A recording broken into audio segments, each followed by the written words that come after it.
Dans cette vidéo, on retrace toute l'histoire du nouvel empire égyptien qui marque l'apogée de l'Égypte à plus d'un titre. En 1535 avant Jésus-Christ, le pharaon de Thèbes Ahmosis Ier vient de chasser les Hyksos du pays, réunifiant le royaume d'Égypte. C'est tellement symbolique qu'on en fait le fondateur de la 18e dynastie, alors qu'il s'agit de la même lignée que la 17e.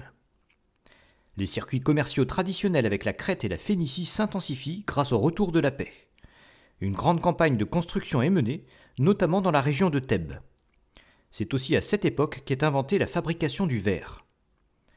Enfin, Ahmosis est le dernier pharaon à se faire construire une pyramide située à Abydos. Tous ses successeurs préféreront des tombes rupestres dans la vallée des rois près de Thèbes.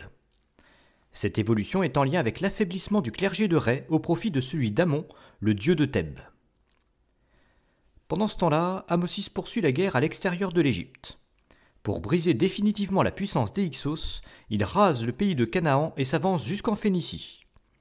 Au sud, lui et son successeur Amenhotep Ier répriment des révoltes en Nubie et poursuivent la lutte contre le royaume de Kerma. C'est vers 1500 avant Jésus-Christ, sous le pharaon suivant, Thoutmôsis Ier, que la puissance militaire de l'Égypte prend une nouvelle dimension. Au sud, il achève la lutte contre le royaume de Kerma en s'emparant de sa capitale. Cela marque un tournant définitif pour le pays de Couch, qui va s'égyptianiser et abandonner la culture de Kerma. La fonction de vice-roi de Couch est créée et s'ajoute au vizir de Haute et de Basse-Égypte, structurant le pays en 3 grandes parties. Au nord aussi, Thoutmôsis Ier lance de vigoureuses campagnes. Il devient le premier pharaon à atteindre l'Euphrate. Cependant, les rois locaux se rebellent dès le départ des Égyptiens. Enfin, Thoutmôsis Ier est un grand bâtisseur. Il embellit notamment le temple de Karnak. Son successeur Thoutmôsis II meurt prématurément. Son fils Thoutmôsis III étant trop jeune pour régner, c'est la sœur de Thoutmôsis II, Hatshepsut, qui assure la régence. Cependant, au bout de quelques années, elle se fait elle-même couronner pharaon par le clergé d'Amon, devenant ainsi la première femme pharaon à régner durablement sur l'Égypte. Son règne est pacifique et voit un fort rayonnement du pays. Sa plus grande réalisation est son temple funéraire de Der el-Bahari. Vers 1458 avant Jésus-Christ, elle meurt dans des circonstances mal élucidées et Thoutmôsis III peut enfin accéder au pouvoir 21 ans après le début théorique de son règne. C'est lui qui porte l'expansion territoriale de l'Égypte à son apogée. Roi guerrier par excellence, il mène 16 campagnes au Proche-Orient à la tête de plus de 10 000 hommes. Thoutmôsis III part d'abord combattre une coalition menée par le roi de Kadesh, vassal du Mitanni. Il remporte la bataille de Megiddo qui lui donne toute la Palestine. La ville de Kadesh est prise au cours d'une campagne ultérieure, ce qui lui donne la soumission de toute la Phénicie. Le principal adversaire reste alors le Mitanni. La frontière est finalement stabilisée sur l'Euphrate. Notons que l'Égypte forme alors le plus grand empire ayant jamais existé, puisqu'il dépasse l'ancien empire d'Akkad. Parallèlement, les constructions se multiplient en Égypte. Thoutmôsis III meurt finalement après 53 ans de règne théorique, dont 31 effectives. Son successeur Amenhotep II, qui règne de 1425 à 1401, poursuit la même politique militaire qui l'amène à réprimer régulièrement des révoltes au Proche-Orient. L'Égypte est alors dans une phase de prospérité remarquable grâce aux richesses ramenées des pays tributaires. Le Mitanni, le Hatti et Babylone eux-mêmes envoient des cadeaux. Les pharaons Thoutmôsis IV et Amenhotep III profitent de la situation qu'ils ont héritée et leurs règnes sont paisibles. Amenhotep III fait notamment construire le temple de Luxor. C'est l'apogée artistique de l'Égypte antique. Cependant, peu enclin à la guerre, il refuse d'intervenir en Syrie face aux nouvelles prétentions des Hittites, affaiblissant ainsi son influence dans la région. À cette époque, le clergé d'Amon est devenu démesurément puissant grâce à toutes ses richesses importées. Épaulé par sa femme Tiye, Amenhotep III tente d'amorcer un retour vers le culte solaire. Mais dans le même temps, l'ouverture sur l'étranger favorise l'émergence d'idées nouvelles. Finalement, son fils Amenhotep IV va créer une véritable rupture, soutenu par sa femme, la reine Néfertiti. Après 6 ans de règne, il décide d'abandonner le culte d'Amon au profit d'Aton, le disque solaire. Il quitte Thèbes au profit d'une nouvelle capitale qu'il fait entièrement construire, Akhénaton, et change lui-même de nom en devenant le pharaon Akhénaton.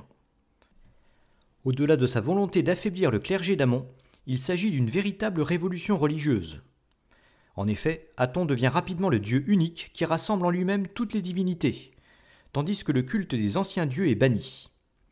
Akhénaton est donc le fondateur du monothéisme, qui conduira plus tard à la naissance du judaïsme. L'art se transforme aussi radicalement sous son règne. Cependant, la population, ancrée dans près de 2 millénaires de polythéisme, n'adopte pas ces changements. À l'extérieur, Akhénaton se préoccupe peu du Proche-Orient et l'influence de l'Égypte recule, y compris en Palestine. À l'intérieur, le clergé d'Amon prépare sa revanche. Vers 1343 avant Jésus-Christ, en l'an 12 de son règne, l'Égypte entre dans une période très obscure. 5 ans plus tard, Akhénaton meurt dans des circonstances troublées. Son successeur Séménankharé a un règne éphémère et meurt lui aussi de façon prématurée. Dans cette période chaotique, c'est la fille d'Akhénaton qui assure les régences. Toutankhaton monte ensuite sur le trône et décide de mettre fin au marasme en abandonnant le culte d'Aton au profit d'Amon et des anciens dieux. Il change ainsi son nom en Toutankhamon et abandonne Akhénaton au profit de Thèbes. Il est surtout célèbre parce que c'est le seul pharaon dont le tombeau n'a jamais été pillé. Toutankhamon meurt à l'âge de 19 ans et son successeur Haï ne règne que 3 ans. Ce pharaon apparaît terne face à l'aura de son général en chef, Horemheb, que Toutankhamon a élevé au-dessus du rang de vizir. Sa plus grande action d'éclat est de stopper la progression des Hittites vers le sud, permettant à l'Égypte de retrouver sa frontière au niveau de Kadesh. Il réprime aussi les attaques des Libyens à l'ouest et les révoltes en Nubie au sud. À la mort du pharaon, il s'empare lui-même du pouvoir, mettant fin à la 18e dynastie. Son règne de 1323 à 1295 voit le retour de la stabilité. Il réforme l'administration, restaure les relations commerciales lointaines et engage de vastes travaux de construction. L'idéologie d'Akhénaton est rayée des annales, mais elle va se maintenir chez certains immigrés du Delta, moins attachés au retour du vieux polythéisme égyptien. Sans descendance, Horemheb désigne son vizir et général en chef Ramsès Ier pour successeur, qui inaugure ainsi la 19e dynastie. Le premier grand pharaon de cette dynastie de militaires est son fils Séti Ier, qui passe l'essentiel de son règne à combattre l'empire hittite. À cette époque, la région de Kadesh continue de changer de camp régulièrement. Séti Ier est le père du plus célèbre pharaon de l'histoire, Ramsès II. Ses 66 ans de règne au sein d'une période de prospérité expliquent sa célébrité. Cette durée lui permet de réaliser de nombreuses constructions dans le pays. Il construit notamment le temple d'Abou Simbel en Nubie et embellit les temples de Karnak et de Luxor. Ramsès II a surtout laissé le souvenir d'un grand guerrier, notamment au Levant face aux Hittites. Il fait même construire une nouvelle capitale, Pi-Ramsès, dans le delta, pour se rapprocher des zones de conflit. Pourtant, les frontières n'évoluent guère pendant son règne. En particulier, la bataille de Kadesh de 1274 est restée célèbre parce que son déroulement est parvenu en détail jusqu'à nous. Vers 1245, une paix définitive finit par être signée avec les Hittites. À la mort de Ramsès II en 1213 avant Jésus-Christ, l'empire égyptien est toujours radieux et doit se contenter de réprimer quelques révoltes en Nubie et au Levant. Pourtant, sous le règne de Mérenptah, une menace considérable fait son apparition. Les premiers peuples de la mer fuient la Grèce envahie par les Doriens. Ils débarquent en Afrique et s'allient aux Libyens contre l'Égypte. Ces envahisseurs parviennent jusqu'à proximité de Memphis avant que Mérenptah ne les repousse. Ce pharaon marque la fin de l'apogée de l'Égypte. Sa mort ouvre des querelles de succession liées au long règne de Ramsès II et à ses innombrables descendants qui affaiblissent le pays. Séti II doit faire face à un usurpateur en Haute-Égypte et en Nubie qu'il finit par vaincre après 4 ans de conflit. Pendant ce temps-là, le Levant est attaqué par les peuples de la mer et sort définitivement du giron de l'Égypte, trop occupé sur son propre sol. C'est probablement cette époque qui inspirera le mythe de la sortie d'Égypte de Moïse. La fin des grandes constructions réduit le besoin de main-d'œuvre dans le delta, à présent soumis aux attaques extérieures. Les immigrés venus de Palestine retournent donc massivement dans leur pays qui a retrouvé son indépendance. Les Hébreux contribuent ainsi à diffuser le monothéisme d'Akhénaton vers la Palestine, ce qui sera déterminant pour l'histoire future de la région. À la mort de Séti II, de nouveaux problèmes de succession se posent et la reine Taousert assume le pouvoir. Un usurpateur, Setnakht, en profite pour s'emparer du trône, fondant la 20e dynastie. Si son règne ne dure que 3 ans, son successeur Ramsès III marque enfin le retour à la stabilité politique. C'est le dernier pharaon à mener de grandes constructions dans le pays.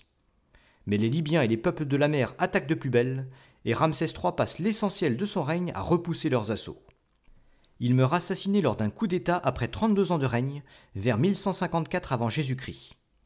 Son fils Ramsès IV parvient à mater les putschistes, mais il règne moins de 10 ans, et ses successeurs, qui se font tous appeler Ramsès, voient un affaiblissement progressif du pouvoir royal.